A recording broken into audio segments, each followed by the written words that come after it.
New fashion era for lease or sale.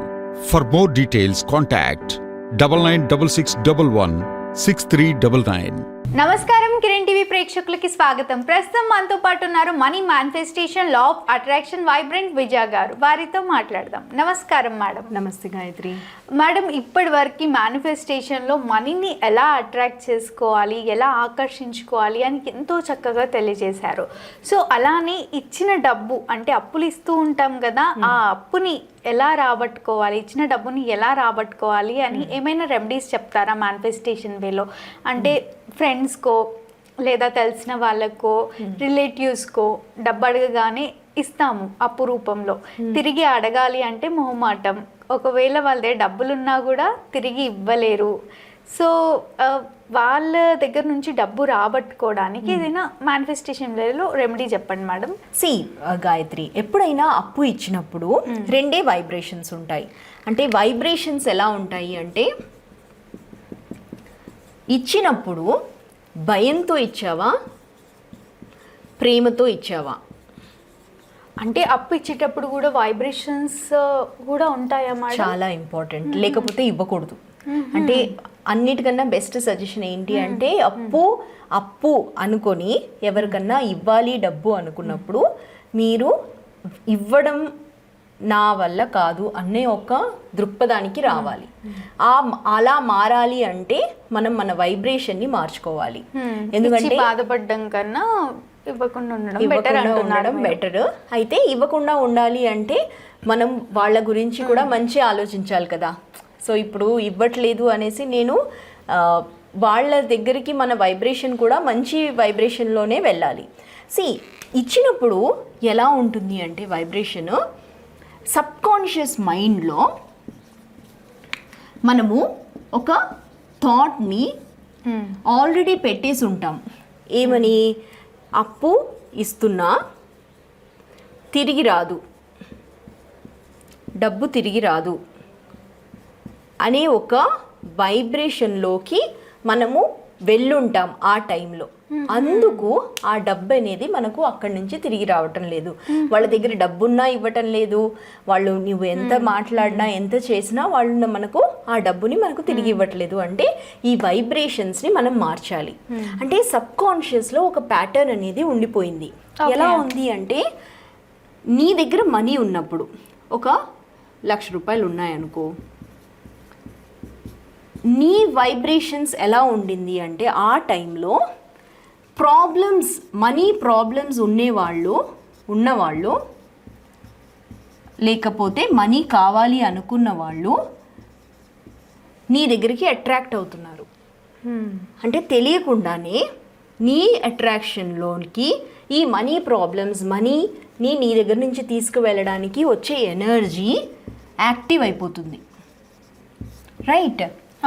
ఈ active అయినప్పుడు నీకు తెలియకుండానే, అంటే నీ సబ్కాన్షియస్ లెవెల్లో నువ్వు ఎలా ఉన్నావు అంటే, దేర్ ఇస్ నో ప్రోగ్రామ్ అనేది లేదు.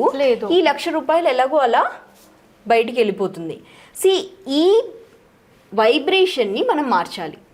సో ఫస్ట్ థింగ్ ఇస్, వైబ్రేషన్లో ఉన్న ఆ అప్పు ఇవ్వడానికి ఆ డబ్బుని నేను ఇచ్చేసాను అనే ఆ వైబ్రేషన్ని మనం మార్చాలి. ఫస్ట్ ఆ ప్యాటర్న్ తెలిసింది కాబట్టి ఇప్పుడు ఎలా మార్చాలి అనేటప్పుడు, ఇక్కడ కాన్షియస్ మైండ్లో మనం కొన్ని ప్రోగ్రామ్స్ని ఇన్స్టాల్ చేయాలి.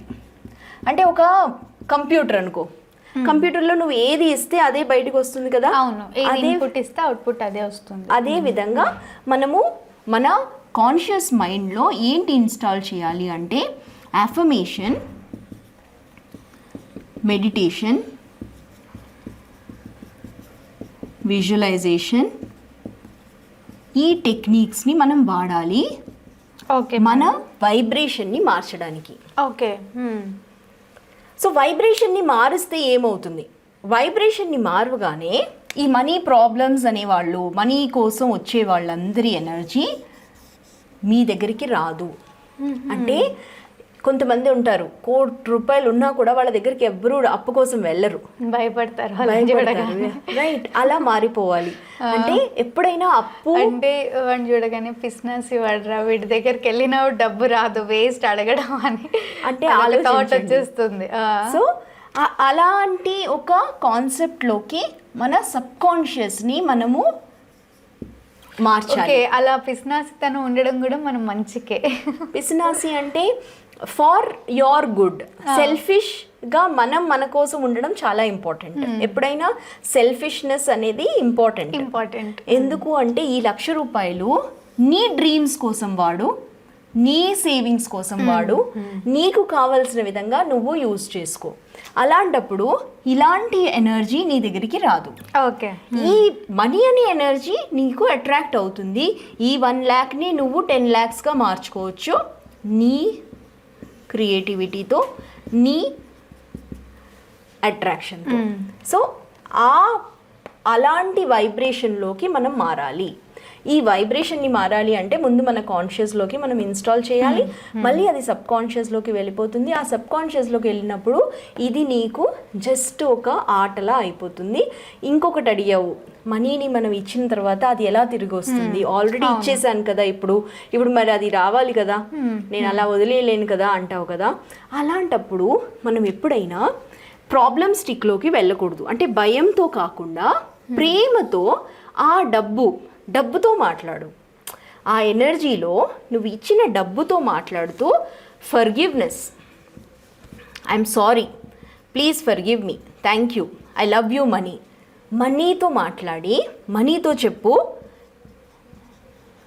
నేను తెలియకుండా ఇచ్చాను. ఈ ఇన్స్టలేషన్ అవుతూనే ఇక్కడ మనీతో ఒక ఫర్గివ్నెస్ అనేది తీసుకోవాలి. ఈ డబ్బుని అదే ఆ మనిషి దగ్గర నుంచి రావాలని లేదు, నీకు ఏదో విధంగా ఈ డబ్బులు నీ దగ్గరకు వస్తుంది. సో దానికి మనం ఫర్గివ్నెస్ అనేది మన దగ్గర నుంచి తీసుకోవాలి. తప్పకుండా మేడం, ఇచ్చిన డబ్బు తిరిగి ఎలా రాబట్టడానికి ఏదైనా రెమెడీస్ ఉన్నాయా అంటే ఎంతో చక్కగా ఎక్స్ప్లెయిన్ చేసినందుకు థ్యాంక్ యూ గాయత్రి. చూసారు కదా, మా వీడియో తప్పకుండా మీకు నచ్చిందని అనుకుంటున్నాను. అలా అయితే లైక్ చేయండి, షేర్ చేయండి. మరిన్ని ఇలాంటి ఇంట్రెస్టింగ్ వీడియోస్ కోసం మా ఛానల్ని సబ్స్క్రైబ్ చేసుకోండి. మేడంని కలవాలి, మేనిఫెస్టేషన్ గురించి తెలుసుకోవాలి అనుకునే వాళ్ళు వీడియోలో స్క్రోల్ అవుతున్న నెంబర్ని కాంటాక్ట్ అవుతే సరిపోతుంది. Thank you.